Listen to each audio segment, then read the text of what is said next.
बिस्मिल्लाहिर्रहमानिर्रहीम। अज़ीज़ तलबा अस्सलामु अलैकुम। आज के सबक में हम पढ़ने जा रहे हैं हिस्सा गज़ल, जिसमें हम पढ़ेंगे एक गज़ल जिसके शायर का नाम है मीर तकी मीर। तो आइए आज के सबक का आगाज़ करते हैं।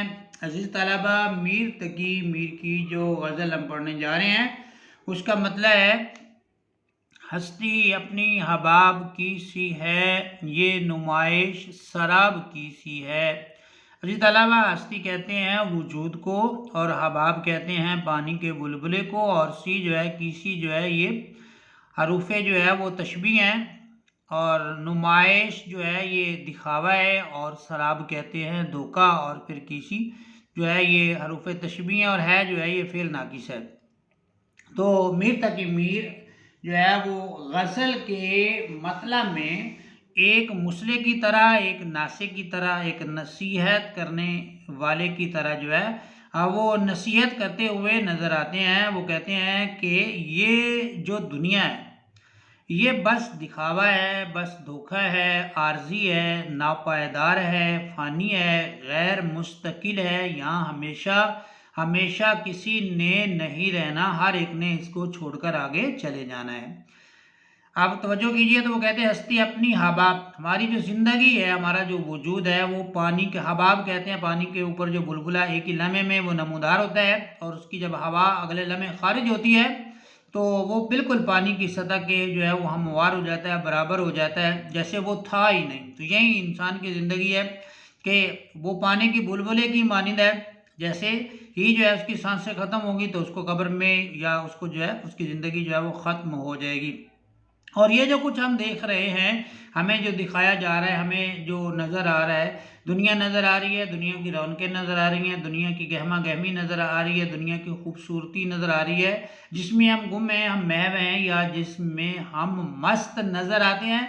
मीर तकी मीर कहते हैं अजी तलबा कि ये सब दिखावा है, ये सब जो है वो एक ना एक दिन जो है वो ख़त्म हो जाएगा। तो एक मुसले की तरह, समझाने वाले की तरह मीर जो है वो समझा रहे हैं, हमारी जो है वो इस्लाह कर रहे हैं। जैसे शेर कहता है कि जगह जी लगाने की दुनिया नहीं है, ये इबरत की जा है, तमाशा नहीं है। इनकी दुनिया जो है ये फ़ानी है, आर्जी है, गैर मुस्तकिल है, और यहाँ से एक ना एक दिन जो है वो हर एक शख्स ने जो है वो किनारा कशी इख्तियार करनी चले जाना है। और ये मीर जो है वो समझाना चाहते हैं। मतला के बाद हम आते हैं जी अब उसने मतला की तरफ। तो उसमें उसने मतला नाज़की उसके लब की क्या कही है, पंखड़ी एक गुलाब की सी है। नाज़की लबों का नाजुक होना, नरम होना, मुलायम होना। नाज़की उसके लब, लब जो है वो होंठ को कहते हैं, नाज़की उसके होंठों की जो है मीर कहते हैं क्या कहिए, पंखड़ी पत्ती, गुलाब की पत्ती, गुलाब के जो फूल की पत्तियां होती हैं वो उसकी तरफ जो है वो मीर इशारा कर रहे हैं, पंखड़ी गुलाब की सी है।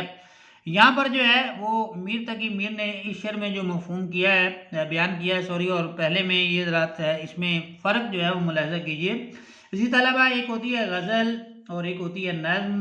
और नज़्म और गज़ल में बुनियादी फ़र्क ये होता है कि नज़्म का जो मौजू होता है वो मुसलसल होता है, लेकिन जो गज़ल होती है उसके मौजू में तब्दीली होती है। मतलब कि उसके हर शेर में एक नया मौजू बयान किया जाता है, एक नई सोच, एक नया ख्याल, एक नया थीम जो है उसमें बयान होता है। कुली इकाई होता है हर एक शेर गज़ल का, उसमें अलहदा से मफहूम मानी होते हैं।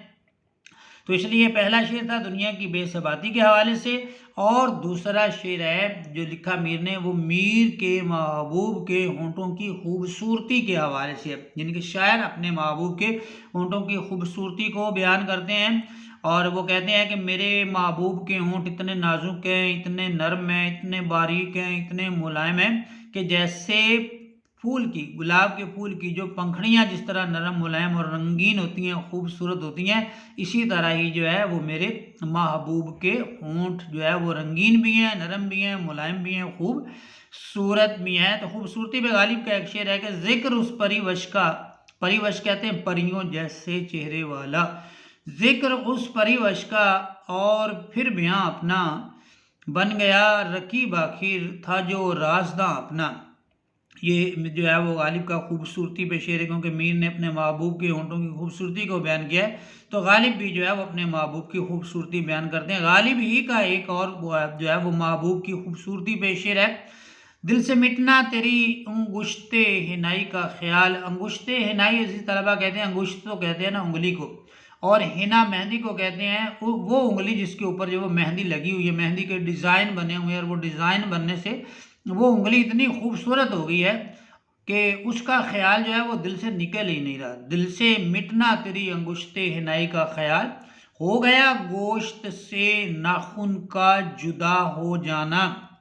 यानी कि उस ख्याल को, उस खूबसूरत उंगली के ख्याल को दिल से निकालना इतना ही मुश्किल है जैसे कि जो है वो ये हाथ से इंसान के वजूद से नाखून को जुदा करना जितना तकलीफ दे है, उतना ही जो है महबूब की उंगली के, खूबसूरत उंगली के ख्याल को दिल से मिटाना, निकालना जो है वो मेरे लिए गालिब कहते हैं मुश्किल हो गया। खूबसूरती के हवाले से मोहसिन नकवी का जो है वो एक शेर है, आप जो है उससे ज़्यादा बात लंबी हो रही है तो मुख्तसर करते हैं मोहसिन नकवी की बात करके। मोहसिन नकवी की एक नज़्म है खदशा, तो उसमें वो अपने महबूब की खूबसूरती बयान करते हुए कहते हैं, तेरा ख्याल है खुशबू, तुझे मैं सोचता हूँ तो मुझे खुशबू आने लग जाती है। तेरा ख्याल है खुशबू, तेरा लिबास किरण, तू खाकजाद है या आसमां से उतरी है। मैं तुझको देख के खुद से सवाल करता हूँ, ये मौजे रंग ज़मीं पर कहाँ से उतरी है।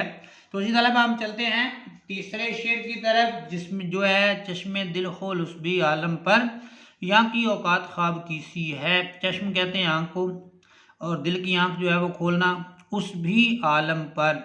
वो आलम मतलब कि आलम आखिरत, आखिरत की दुनिया की तरफ जो है वो इशारा किया जा रहा है, इशारा हो रहा है। ये चश्मे दिल, दिल की आँख जो है वो खोल, कहाँ खोल, उस भी आलम पर जहाँ तूने जाना है। यहाँ तो तूने मुस्तकिल नहीं रहना ना, यहाँ की औकात ख्वाब की सी है।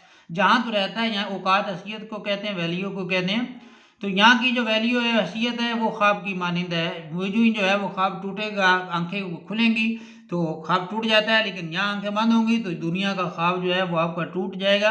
तो मीर कहते हैं कि आपने यहाँ पर इस दुनिया में जो है वो मुस्तकिल तौर पर नहीं रहना, आर्जी है, फ़ानी है, चंद रोज़ा जो ज़िंदगी है, लिहाजा यहाँ पे भी रहे, और यहाँ पे रहते हुए जो है वो उस आलम, उस दुनिया, उस जहान जहाँ तूने मुस्तकिल तौर पर रहना, उसके लिए भी तुझे तैयारी करने की ज़रूरत है, क्योंकि यहाँ कि इस दुनिया की कोई हैसियत नहीं है, तो मच्छर के पर के बराबर भी नहीं है ना अल्लाह ताला के नज़दीक। तो लिहाजा यहाँ रहते हुए उस आलम की तरफ भी इंसान को मुतवज्जे होना चाहिए, क्योंकि ये जो है वो आर्जी है, और किसी वक्त भी जो है यहाँ से जो है वो छोड़ने का हुक्म आ सकता है। तशरीह में आप शेर लिख लीजिए, भला गर्दिश फलक की चैन देती है किसे इंशा, गनीमत है कि हम सूरत यहाँ दो चार बैठे हैं।